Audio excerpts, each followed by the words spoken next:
तहरीमा अल्लाह अकबर, ये हाथ उठाकर बांधना सुन्नत है। लफ्ज तकबीर कहना ये फर्ज है। अल्लाह अकबर कहना पहला तकबीर है नहीं, वो फर्ज है। उसके बाद जितने तकबीरात बोलते हैं वो सुन्नत रसूल है सल्लल्लाहु अलैहि वसल्लम।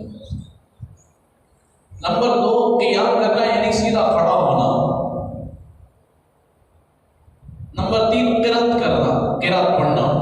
क़िरात क्या तो कारी सा पढ़ देना अल्हम्दुलिल्लाह।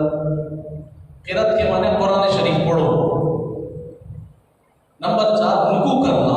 नंबर 5 सजदे करना, दोनों सजदे। नंबर 6 कायदे अखीरा में तशहुद के मिक़दार बैठना, ये